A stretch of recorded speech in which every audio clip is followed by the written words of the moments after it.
let's say you've got a list of 30 schools, and now you're moving into your junior year, and you've narrowed it down, the spring of your junior year, and you've narrowed it down to your top 10 schools. And what you've done is you've created, as part of that list of 30, you created 3 different categories. Schools that would be in your reach category, which is your top phenomenal choices of schools, which might be reserved for, let's say, the top 10 schools. Then you have another category or group of schools that's more of your target schools. That would be a good all-around fit for you or for your son or daughter, and that might be another 5 to 10 schools. And then you have your backup group, which is schools that might be lower level division schools, might even be potential junior colleges, and that would be a backup group. Again, 5 to 10 different schools. And with each of those categories, you're going to be clear as part of this recruiting process on how much time you invest in researching. If it's a reach school that's a top school and target school that you're dealing with, you're likely going to spend more time researching that school. Obviously, it doesn't make sense to spend the same amount of time on your backup group as you would on your target or your reach group. So keeping that in mind, also when you're emailing and crafting emails and putting time into this research process.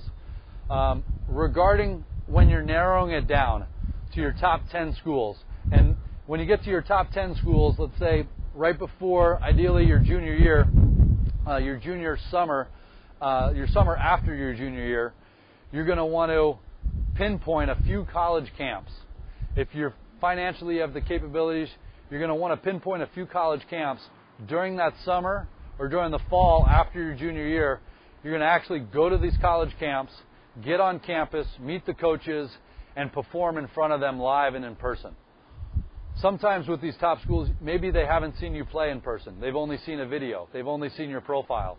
And literally getting on campus, having them see you play in person can often be a difference maker for you and for them.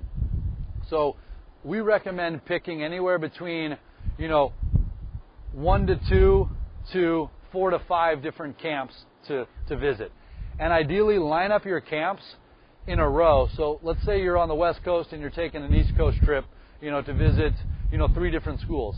Ideally try to line those camps up so maybe it's a week-long trip and you go from camp to camp to camp and you make the most out of your budget and out of your trip.